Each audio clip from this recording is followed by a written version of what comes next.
जय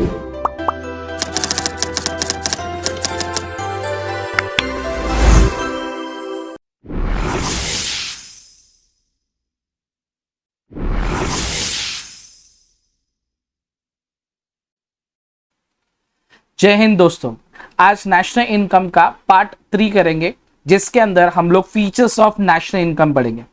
features of national income board में 4 mark का क्वेश्चन आता है और ये 4 मार्क के क्वेश्चन में आप लोगों को एक डेफिनेशन भी लिखना होता है और फीचर्स 4 मार्क के इसमें एटलीस्ट 7 पॉइंट मिनिमम लिखना होता है, जिसके अंदर जो फीचर्स हम पढ़ने वाले उसमें भी 7 पॉइंट्स ही है। अब ये 7 पॉइंट्स अगर आपको अच्छे से समझने का है, एकदम इसको भी बाहर करने की जरूरत नहीं है। हम लोग ने लेक्चर नंबर 1, आप लोग नेशनल इनकम का लेक्चर नंबर 1 देख लेना, उसके अंदर एनएनपी नेट नेशनल प्रोडक्ट का एक डेफिनेशन था। उस डेफिनेशन में क्या लिखा था? Net aggregate money value or market value of all final goods and services produced in the country and also include net income from abroad या net factor income from abroad during the financial year। अगर आपने ये statement अगर अच्छे से पढ़ लिया रहेगा, आपने लेक्चर नंबर 1 और lecture number 2 of national income अगर देखा रहेगा, तो ये फीचर्स आपका विद इन 5 मिनट्स में हो जाएगा।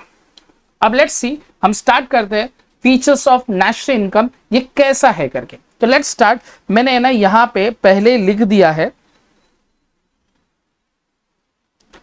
तुमको यहां पे स्टेटमेंट लिखा है ऊपर, जो हम लोग ने लेक्चर नंबर 1 के अंदर एनएनपी, आप चाहिए तो वापिस एक बार देख लेना।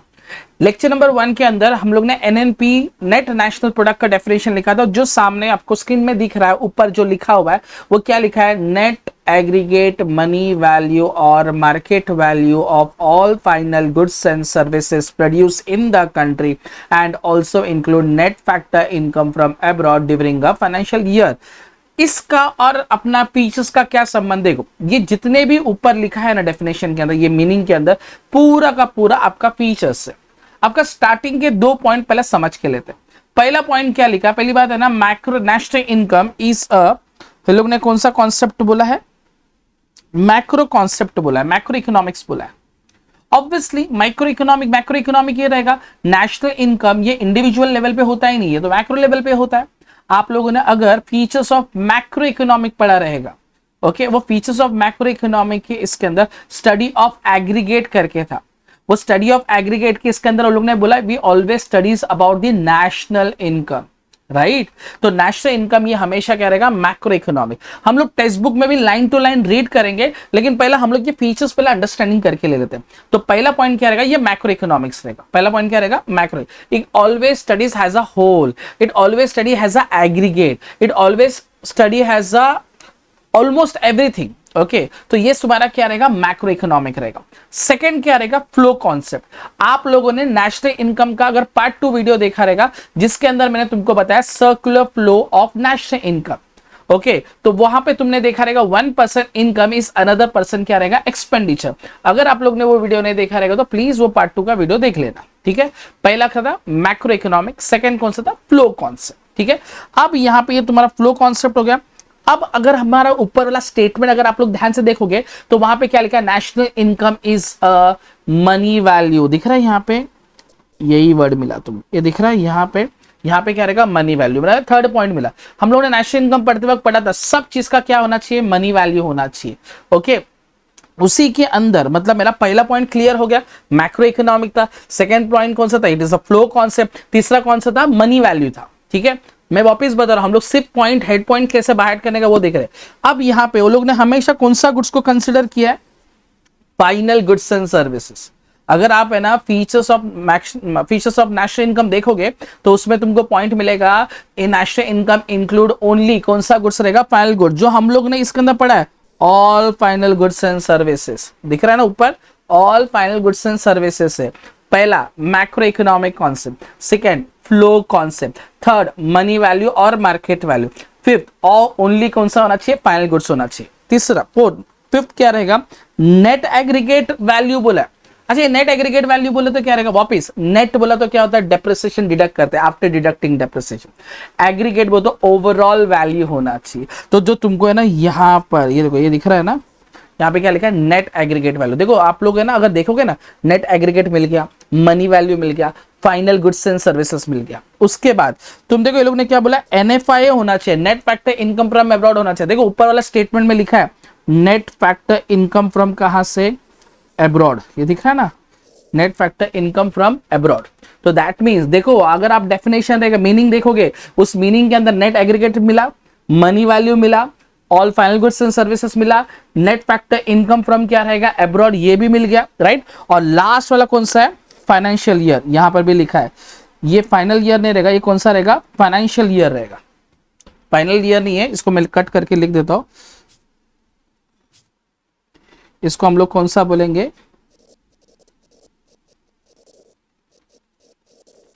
फाइनेंशियल ईयर बोलेंगे। तो आप लोग अगर देखेंगे तो फीचर्स ऑफ नेशनल इनकम देखोगे तो यही मीनिंग जो एनएनपी का जो मीनिंग था उसी के अंदर सब चीज रहेगा, लेकिन स्टार्टिंग के 2 पॉइंट तो आपको एज यूजुअल सेम ही रहेगा। पहली बात नेशनल इनकम, ये कौन सा रहेगा, मैक्रो इकोनॉमिक। सेकंड ये कौन सा रहेगा, फ्लो कॉन्सेप्ट। थर्ड ये हमेशा मनी वैल्यू रहेगा। फोर्थ क्या रहेगा, नेट एग्रीगेट मनी वैल्यू रहेगा। फिफ्थ क्या रहेगा, वो लोग का NFI रहेगा, नेट फैक्टर इनकम इंक्लूडेड रहेगा। और सिक्स्थ कौन सा, सेवेंथ कौन सा रहेगा, फाइनेंशियल ईयर रहेगा। तो तुम अगर देखिएगा तो macro economic, flow concept, money value, net aggregate रहेगा, NFI रहेगा और फाइनेंशियल ईयर रहेगा, ओके। और फाइनल गुड्स को कंसिडर करेंगे। अब यही फीचर्स होप सो सबको समझा रहेगा। हेड पॉइंट्स कैसे बाहर करने का मैं तुमको बताया, ठीक है। ये सब पॉइंट्स ये ऊपर वाले डेफिनेशन के अंदर सब चीज लिखा है, वो अगर बाहर किया तो फीचर्स तुम्हारा हो गया। अब लेट्स स्टार्ट इसका फीचर्स।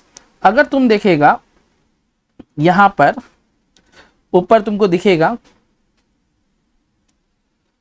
देखो यहां पर सबसे पहला ऊपर तुमको दिखेगा, यहां पर क्या लिखा है, नेशनल इनकम। ये कौन सा कॉन्सेप्ट बताया लोग ने, कौन सा कॉन्सेप्ट रहेगा, मैक्रो इकोनॉमिक। इसके अंदर लोग ने क्या बोला, it always represent, national income always represent economic has a whole. इसको इकोनॉमिक क्या बोला, हैज अ क्या बोला है, होल बोला है, रादर देन क्या बोला है, इंडिविजुअल, ओके ना, सिंपल। मैक्रो इकोनॉमिक हमेशा स्टडी हैज अ होल रहेगा, रादर देन क्या रहेगा, इंडिविजुअल। तो नेशनल इनकम ये कौन सा, मैक्रो इकोनॉमिक। और macro economic always study has a whole, not has a individual, ठीक है। ये पॉइंट याद रखना, ये 2 लाइन याद रखना। नेशनल इनकम मैक्रो इकोनॉमिक है। Second, it always study has a whole, not has a individual. Understood, ये मेरा पहला पॉइंट है, बार बार याद रखना, हमेशा मैं बार बार बोलते रहूंगा। तो इधर क्या बोला, सेकंड पॉइंट क्या बोला, द वैल्यू ऑफ, क्या बोला वो लोग ने, फाइनल गुड्स रहेगा। चलो इसमें थोड़ा कलर चेंज करता हूं ताकि नोटिसेबल हो, ठीक है। यहां पे क्या बोला, वैल्यू ऑफ क्या बोला, only final goods and services. मैंने बोला हमेशा हम लोग फाइनल गुड्स ही लेंगे और इंटरमीडिएट गुड्स को हमेशा हम लोग क्या करेंगे, इग्नोर करेंगे। इसलिए इग्नोर करेंगे क्योंकि इंटरमीडिएट गुड्स जो होता है वो फाइनल गुड्स के अंदर पहले से क्या होता है, इंक्लूडेड होता है, ओके। अगर इंटरमीडिएट गुड्स के ऊपर भी टैक्स लगता है और फाइनल गुड्स के ऊपर भी टैक्स लगता है तो यहाँ पे डबल काउंटिंग होने का चांसेस है। टू अवॉइड डबल काउंटिंग हम लोग हमेशा कौन सा गुड्स लेंगे, फाइनल गुड्स लेंगे और इंटरमीडिएट गुड्स को क्या करेंगे, इग्नोर करेंगे। तो देखो यहां पे लिखा है to avoid the double counting, मिला यहां पे, to avoid the double counting national income में हमेशा ओनली द वैल्यू ऑफ कौन सा गुड्स लेंगे, फाइनल, कौन सा लेंगे, final goods and services produce in the economic are consider. सिर्फ हम लोग फाइनल गुड्स को लेंगे और इंटरमीडिएट गुड्स जो है ना यहां पे लिखा है इसको हम लोग कंसीडर नहीं करेंगे।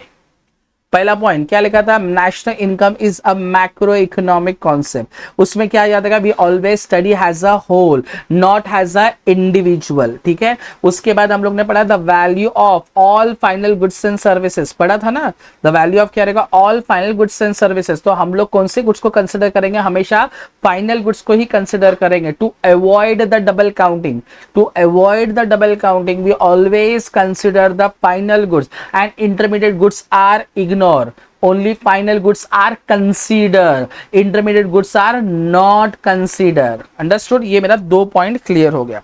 अच्छा इसमें क्या लिखा है, नेट एग्रीगेट वैल्यू।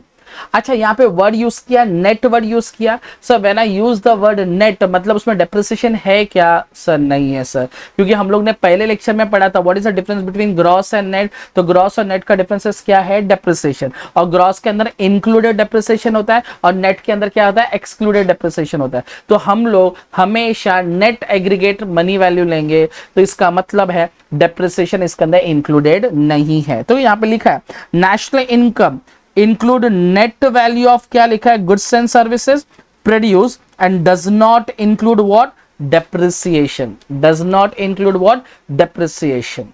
अंडरस्टूड? तो इस पॉइंट में यही याद रखने का। 3 पॉइंट हो गया। पहला पॉइंट मैक्रो इकोनॉमिक कॉन्सेप्ट, जिसके अंदर we always study has a whole not has a individual. Second point only final goods and services are consider, intermediate goods are not consider. Third point net aggregate money value, जिसके अंदर depreciation is not included. यही याद रखने का, depreciation is not included. अच्छा, इसके बाद ये लोग ने कौन सा बोला है यहां पे, कौन सा था, नेट इनकम फ्रॉम, क्या बोला है, अब्रॉड। अच्छा, नेट इनकम फ्रॉम अब्रॉड मैंने तुमको बताया था, हाँ सर याद है तुम लोगों को, मैंने बताया था कि नेट डोमेस्टिक इनकम और नेशनल इनकम करके था। उसके अंदर फैक्टर इनकम फ्रॉम अब्रॉड और रिसीट होता है, factor income to abroad that is the payment, और इन दोनों का जो डिफरेंसेस होता है उसको हम लोग क्या बोलेंगे, net factor income from abroad, right.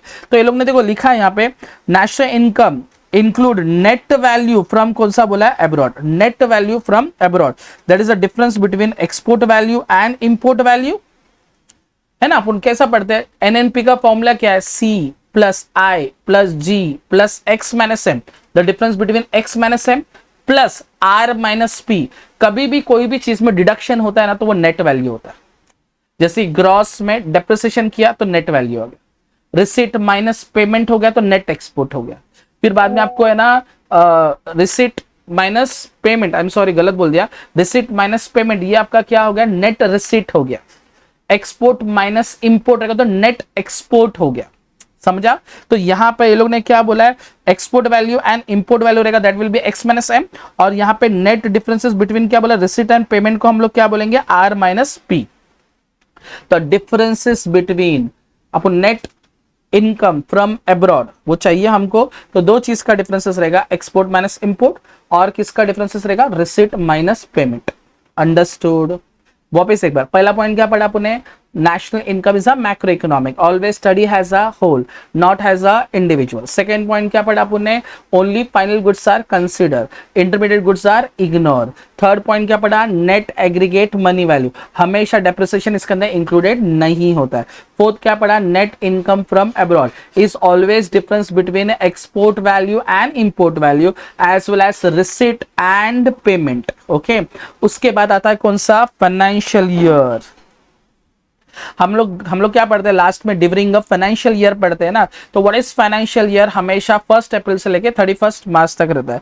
तो अपना यहाँ पे in India the financial year कब से स्टार्ट होता है, 1 अप्रैल से लेके कब तक रहेगा, 31 मार्च रहेगा। It always, national income is always express in the time period, है ना। नेशनल इनकम बोलेगा 10 साल का, 50 साल का, ऐसा नहीं बोलते हम लोग। National income will be always express in the time interval, and that time interval be always in 1 अप्रैल से लेके कितना रहेगा, 31 मार्च के बीच में ही रहेगा। तो that will be a financial year. Obvious, पहला पॉइंट कौन सा था, मैक्रो इकोनॉमिक। सेकंड कौन सा था, only final goods consider. Third point क्या था, नेट एग्रीगेट था। फोर्थ पॉइंट क्या था, नेट इनकम फ्रॉम अब्रॉड था। फिफ्थ पॉइंट क्या था, फाइनेंशियल ईयर था। Sixth point, it always a flow concept. याद है ना, हम लोग ने लास्ट वाला चैप्टर में हम लोग ने पढ़ा था, it is a flow concept. तो national income is always a flow concept. Why, क्योंकि 1% इनकम इज अनदर पर्सन क्या रहेगा, एक्सपेंडिचर। देखो यहाँ पे लिखा national income is a flow concept, it's flow of क्या रहेगा, goods and services produce in the economic during a year. Simple, हमेशा फ्लो ही होते रहता है, उसी को तो हम लोग फ्लो कॉन्सेप्ट बोलते हैं ना, राइट। और लास्ट कौन सा रहेगा, मनी वैल्यू। क्यों मनी वैल्यू, कोई भी गुड्स एंड सर्विसेज रहेगा, it should be express in the terms of money. कोई भी गुड्स रहेगा, ये रहेगा तो ये भी क्या रहेगा, मनी में कंसिडर होना चाहिए। इसका ऊपर का ढक्कन रहेगा, ये भी किस में कंसिडर होना चाहिए, मनी में कंसिडर होना चाहिए।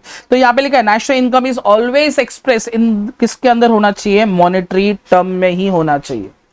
किसमें होना चाहिए, मॉनेटरी टर्म में ही होना चाहिए। तो this all are features of national income. एक बार हम लोग क्विकली रिवाइज कर लेते हैं। पहला पॉइंट, नेशनल इनकम क्या रहेगा, national income is a macro economic concept, it will be always study has a whole not as a individual. Second point, only the final goods are considered, only final goods are considered to avoid the double counting, and intermediate goods are ignored. तो याद रखने का कैसा, to avoid the double counting only the final goods and goods and services are considered and intermediate goods are ignored.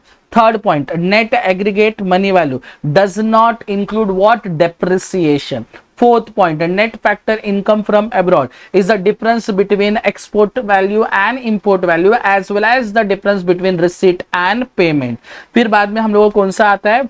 Financial year आता है. It will be always express in the time interval, that is 1st April to 31st March. That is a flow concept. Why it is a flow concept? Because one person income is another person expenditure.